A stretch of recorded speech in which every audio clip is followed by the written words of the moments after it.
76 sur YouTube. Encore beaucoup de choses aujourd'hui, notamment une crise qui couvre Bayern Munich. Et puis cette question, ça, regardez, on est à 10 jours maintenant, à 10 jours du grand classico entre le Barça et le Real Madrid. En marge, un autre classico est en train de se jouer. On va y revenir, mais en attendant, regardez, on ouvre avec l'actualité notamment du Barça. Parce que ce dimanche, Barça-Valence, et je vous promets d'ailleurs un petit live de débrief en direct, donc sur YouTube, dimanche soir, on y reviendra. L'actualité du Barça avec le retour, ça y est, du Kun Agüero. Ça y est, le transfert qui était attendu, il est enfin prêt, il est apte et il a joué. Il a joué là, il y a quelques heures. Regardez en marche, je vous montre également ça parce que Haaland, on parle de surenchère et le Barça est intéressé par le buteur du Borussia Dortmund, mais on y reviendra. En attendant, le Kun Agüero est donc de retour. C'est le fichaje entre guillemets parce que ça y est, il est apte, il est prêt, il va amener la poudre à Ronald Koeman avec notamment Dembélé. Match amical face à Cornellà, il a marqué, il devrait être présent donc pour le match face à Valence. Ultra attendu, le Kun Agüero. Deuxième information, Barça, elle est là, je vous en ai parlé hier, prolongation de contrat pour le petit Pedri. On parlait d'une clause supérieure à 400 millions d'euros, que dire ? On parle maintenant de 1000 millions d'euros. Une clause, vous l'aurez compris, anti-PSG, anti-Manchester City, anti-Newcastle, toutes ces nouvelles forces capitales aujourd'hui sur la scène européenne. Vous le voyez, Pedri va donc devenir un intouchable. On ne le touche pas dans les colonnes de Marca. Notez bien ça, c'est assez intéressant. Ce sont les clauses actuelles du côté de la Liga espagnole. 2 joueurs sont à cette hauteur de 1000 millions. Karim Benzema et Fede Valverde, les 2 joueurs du Real Madrid. Pedri va donc s'inscrire ici sur ce podium, entre guillemets. Alaba 850, Griezmann 800. Sachez qu'au Barça, la clause majoritaire est à 500 millions d'euros du côté du FC Barcelone. Barça toujours avec une information intéressante, c'est que l'ex-président Bartomeu, il est là. Contre-attaque. Je vous avais montré cette une le 7 octobre dernier. Lui, là, c'est réverter. C'est un homme ultra important au Barça aujourd'hui dans l'organigramme de Laporta, notamment autour de toutes les affaires économiques et financières. Il a fait une sorte d'audit, d'analyse de toutes les finances de l'ère Bartomeu. Il l'a visiblement, directement accusé des problèmes de finances aujourd'hui. Bartomeu contre-attaque pour dire que les chiffres apportés par la Junta de Laporta sont faussés. Voilà la contre-attaque. Ça, je peux vous dire qu'en interne, ça va s'agiter durant encore de nombreuses semaines. On passe au gros dossier, le Classico. Dans 10 jours, on est à ce Classico, donc entre le Barça et le Real Madrid. Je vous l'ai dit, un autre Classico se joue aujourd'hui. C'est là. Et on y va tout de suite. La une de As, vous l'aurez compris, avec ses 2 visages. Kessié de l'AC Milan et Rüdiger, l'international allemand de Chelsea. C'est un classico à coup zéro, low cost. Pourquoi ? On tourne les pages pour voir en page intérieure notamment de As que les 2 clubs veulent ces 2 joueurs parce que ça ne coûte aujourd'hui pas cher. Ils sont donc en fin de contrat et ce sont 2 joueurs ultra intéressants. Kessié, tout d'abord, du côté du FC Barcelone, il termine son contrat avec l'AC Milan. Il a 24 ans. Il peut jouer, vous le savez, en position de pivot, de double pivot au milieu de terrain. Il aurait repoussé une offre à 6,5 millions d'euros de la part de l'AC Milan, qui le sait, le ballottage est défavorable. Il devrait quitter le club. Destination possible, donc le FC Barcelone. Côté Real Madrid, dans ce Classico, on vise Rüdiger, donc de Chelsea, qui lui aurait refusé une offre également de prolongation de Chelsea. On parle d'une offre nette à 12 millions d'euros pour lui. C'est ce que touche d'ailleurs David Alaba. Aujourd'hui, du côté du Real Madrid, c'est le même fonctionnement. Alaba était libre du côté Bayern Munich. Madrid a agi ainsi. Il veut agir de la sorte avec Rüdiger. L'autre Classico. Et donc là, vous l'aurez compris, d'un côté Kessié, de l'autre côté Rüdiger. En tout cas, ce qui est sûr, c'est qu'au milieu de terrain, le Real Madrid veut de l'intensité, de la puissance. D'ailleurs, c'est pour ça qu'on est allé chercher l'ami Camavinga pour apporter cette intensité et puissance que veut Carlo Ancelotti aujourd'hui. Vous le voyez, que la force vous accompagne. C'est le leitmotiv du jeu aujourd'hui du Real Madrid. Je le répète, puissance et intensité. Voilà pourquoi on a prolongé Fede Valverde et voilà pourquoi le Real Madrid est intéressé par Tchouaméni, 21 ans, 23 ans, une triplette pour amener cette force. On pense aux trentenaires, Kroos et Modric, la page va se tourner, on prépare cet après.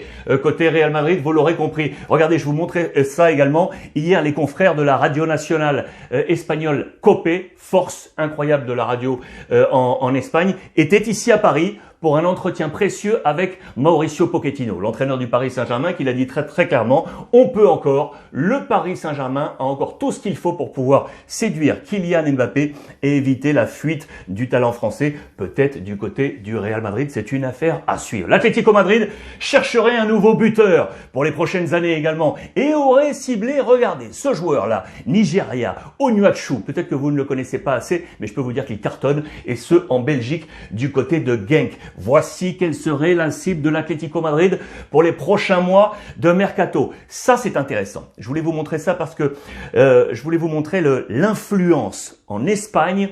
Vous savez que maintenant, avec la crise Covid, on a le droit à 5 remplacements. Ça, vous le savez, 5 remplaçants. Eh bien, on nous montre que c'est très positif en Espagne sur le nombre de buts marqués. C'est un comparatif entre les buts marqués par les joueurs titulaires et les joueurs sortis du banc. Je vous ai grossi d'ailleurs ce tableau. Post-Covid, c'est très très clair. Maintenant, les remplaçants marquent plus. Ils marquent plus. Je vais essayer de vous décrypter avec vous ce tableau. Là, ce sont tous les clubs, vous le voyez, de la Liga espagnole. Qu'est-ce qu'on peut y voir? On peut y voir notamment que le club de Leganés, 44,44% des buts inscrits le sont par les joueurs de banc. 4 buts sortis du banc, 5 de la part des titulaires. C'est le ratio d'ailleurs le plus fort. Côté Real Madrid, 11% des buts inscrits du banc, 12 contre les 96 sur les derniers mois, bien entendu. C'est depuis l'apparition de la Covid qu'on a fait ces différents calculs. En tout cas, pour vous montrer que les bancs sont utiles et sont utilisés, et notamment sur le plan offensif, c'est le cas du côté de la Liga espagnole. En parlant de buteurs, il y en a un du coup qui a un poil menacé là et qui doit regarder le banc, c'est lui, Harry Kane, et notamment avec l'équipe anglaise, parce que Gareth Southgate l'a très clairement annoncé. Attention, attention Harry, tu n'es pas un intouchable. Regardez, no one is safe, personne n'est à l'abri. Il serait dans une petite crise. L'ami Harry Kane, c'est à la une de la presse anglaise. Affaire à suivre pour lui, le buteur de Tottenham, vous le savez, qui est sur les tablettes de Manchester City, éventuellement. À City, où un homme, lui, est en pleine bourre. On en a déjà parlé ces derniers jours. C'est lui, Phil Foden, qui va signer un nouveau contrat avec Manchester City, les amis. 6 ans. 6 ans à 50 millions de livres l'année. Pour Phil Foden, le talent anglais. Ça, c'est chouette pour lui avec ce large sourire. On est toujours sur la suite des incidents qui ont émaillé la rencontre entre l'Angleterre et la Hongrie avec ses pseudo-supporters. On y reviendra bien entendu dans les prochaines semaines. José Mourinho, regardez, je vous emmène maintenant du côté de l'Italie. Ça, j'adore. Regardez cette petite vignette là. C'est à la une du Corriere dello Sport. Les joueurs de José Mourinho sont sur la pelouse avec un écran géant. Vous le voyez derrière là, l'écran géant, tout simplement parce que là arrive un choc incroyable face à la Juve AS Roma. Eh bien, José Mourinho a déployé les grands moyens, les très grands moyens, XXL, pour montrer à ses joueurs comment la Juve de Max Allegri évolue et comment il va falloir les contrer. Les moyens XXL en mode 2.0 pour l'AS Roma. Je vous emmène là maintenant parce que l'AC Milan a un double problème. Je vous en ai déjà un peu parlé là durant ces derniers jours pour Pioli. Double problème ici avec Mike Maignan et le deuxième avec Théo Hernandez. Élément d'explication de nouveau, Mike Maignan opéré. Je vous en ai parlé hier, problème de ligament à la main gauche. Tout s'est bien passé, il l'a posté sur les réseaux sociaux avec le bras Mike Maignan et ce sourire. Le problème, c'est qu'il va y avoir 2 mois d'absence. 2 mois d'absence, bon nombre de matchs, que ce soit sur la scène européenne, également sur la Serie A. Regardez, 12 matchs, on parle de 12 matchs. Qu'est-ce qu'on a fait du côté de Milan? Je vous l'ai dit hier également. On est allé chercher Mirante, le gardien qui était libre, ex-AS Roma, et on a également les solutions en interne avec l'ancien de l'Olympique lyonnais, Tatarusanu, qui devrait jouer ce week-end. Affaire à suivre. Et Mike Maignan, donc, en pleine, j'allais vous dire reprise. Non, pas encore reprise, bien entendu. Il est tranquillement installé avec ce bras et on va lui souhaiter, bien entendu, le plus prompt rétablissement. Ça, c'est le premier problème. Le deuxième, il est ici, regardez, avec Théo Hernandez. Pourquoi? Touché par la Covid. Théo Hernandez touché par la Covid. Et du coup, Pioli va devoir se réinventer. Mais il est un astre pour ça. Il est un fin joueur d'échecs. 3 cas d'école déjà depuis le début de la saison, où il avait notamment fait de Leao un trequartista pour pallier à de nombreuses absences. Il avait également utilisé Kaloulou, le jeune ex-olympique lyonnais, en position de défense centrale pour le lancer. Réussite absolue sur ces 2 cas. Réussite également sur l'utilisation de Rebic lorsque Ibrahimovic et Olivier Giroud étaient absents dans la position numéro 9. Et donc là, avec l'absence de Théo, la solution, ou les 2 solutions possibles. C'est Ballo Touré qui pourrait jouer donc à cette position de latéral gauche, ou Calabria. L'échiquier de Pioli va bouger donc ce week-end. Un autre échiquier qui va bouger, c'est du côté de l'Inter Milan avec Inzaghi. Pourquoi? Parce qu'après le virus FIFA et les déplacements notamment des Sud-Américains, il n'est pas sûr de pouvoir compter sur Lautaro et Correa. Comment va-t-il faire? Il va se baser sur ces deux hommes-là, avec l'ami Ivan Perisic et Çalhanoğlu. Je vous montre ça, zoom sur ces deux hommes et sur les schémas possibles. Il a là aussi deux options offensives en cas d'absence de ces buteurs sud-américains. Accompagné de Dzeko de Perisic, à plat, comme ça avait marché, on le précise, face à la Fiorentina, très intéressant. Et le deuxième cas, c'est utiliser Dzeko en pointe, bien évidemment, et Çalhanoğlu juste derrière, avec beaucoup de liberté pour aller chercher les lignes offensives. Présence également de Gagliardini pour apporter du poids et du physique au milieu de terrain. Deux options, vous l'aurez compris, pour Inzaghi. Affaire à suivre. En parlant des Sud-Américains, sachez qu'en Italie, les buts inscrits par les Sud-Américains sont en baisse. C'est un ratio intéressant, une petite étude intéressante. On est loin des années fastes où Ronaldo, Batistuta ou encore Cavani marquaient de leur empreinte les buts du côté de la Serie A italienne. Vous voyez cette courbe rouge, c'est le pourcentage ratio de buts inscrits par des Sud-Américains en Serie A. Il est en baisse aujourd'hui à 14,7% avec les visages de João Pedro, de Correa ou encore du fils Simeone. Petite étude intéressante, c'était à souligner. Voilà du côté de la Serie A. On en vient à l'autre question du jour. Je vous parlais de crise au Bayern Munich. On peut même parler de double crise. La première, on y va. Première crise côté Bayern Munich, elle est là, les amis. La une de Sport Bild, c'était hier, et ça c'est le papier Bild aujourd'hui avec du Haaland. Que se passe-t-il? Le directeur sportif du Bayern Munich, Salihamidzic, l'a très clairement annoncé. Oui, nous sommes dans la course aux enchères pour aller chercher l'ami Haaland, buteur du voisin, le Borussia Dortmund. Ces déclarations n'ont pas du tout plu à l'ami Robert Lewandowski, l'homme des records, bien entendu avec cette moue. Après tout ce qu'il a donné au Bayern Munich, il aimerait rester encore, mais on peut comprendre que la régénération, c'est l'une des devises de Salihamidzic, et d'aller chercher les jeunes talents. Et que dire de ce talent? En tout cas, il y a une petite brouille. Il y aurait une petite brouille du côté du Bayern Munich.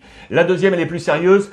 Elle concerne, vous le savez, le frère de Théo Hernandez, Lucas Hernandez, international français. Regardez, qui risquerait bien de prendre la direction de la prison. C'est peut-être un gros titre, mais c'est celui qui est annoncé du côté de l'Allemagne et du côté de l'Espagne. Élément d'explication. Vous le voyez ici avec sa compagne. Il est tout simplement menacé d'incarcération pour des faits anciens de violence conjugale, notamment. C'est aujourd'hui également dans la presse française, avec l'équipe et le Parisien aujourd'hui en France. Lucas Hernandez menacé d'incarcération en Espagne. Je vous lis ici, vous le voyez, condamné par la justice espagnole en 2019 à 6 mois de prison pour non-respect d'une mesure d'éloignement. Le Français est convoqué mardi à Madrid pour se voir notifier sa condamnation. Il risque donc d'avoir une condamnation direction la prison ferme. Affaire à suivre du côté donc de Lucas Hernandez. Agitation là aussi du côté du Bayern Munich qui bien entendu encadre son joueur pour le protéger au maximum et notamment psychologiquement. Le Paris Saint-Germain, les amis, on pensait voir Ramos revenir enfin ce week-end et faire ses grands débuts. Eh bien non, c'est une nouvelle fois repoussé, vous le voyez, l'Arlésienne du Paris Saint-Germain dans les colonnes du Parisien.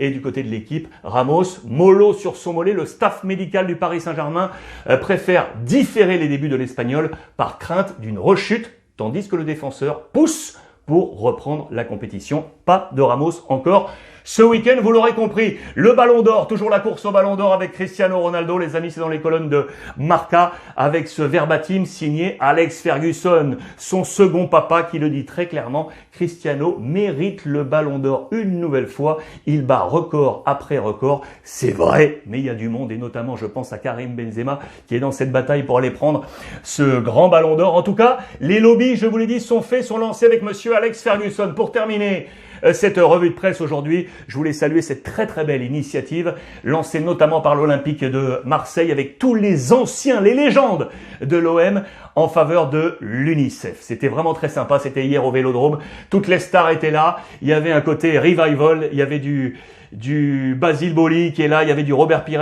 avec Mendieta, il y avait du Teddy Riner, il y avait du Tony Parker avec Didier Drogba, Mendieta, Monsieur Ludo Giuli, il y avait du monde, Ravanelli, Drogba que vous voyez ici, Samir Nasri, également. Hommage, bien entendu, à Bernard Tapie. Très très belle initiative de la part de l'Olympique de Marseille en accord avec l'UNICEF. Voilà les amis, on va rester sur cette jolie note. Je vais vous souhaiter le meilleur pour cet après-midi. On se retrouve bien entendu sur l'ensemble des réseaux sociaux via le hashtag Ruiz Club. On s'abonne à la chaîne YouTube, elle est gratuite bien entendu et n'oubliez pas, je vous le rappelle, profitez des vôtres les amis, profitez des vôtres.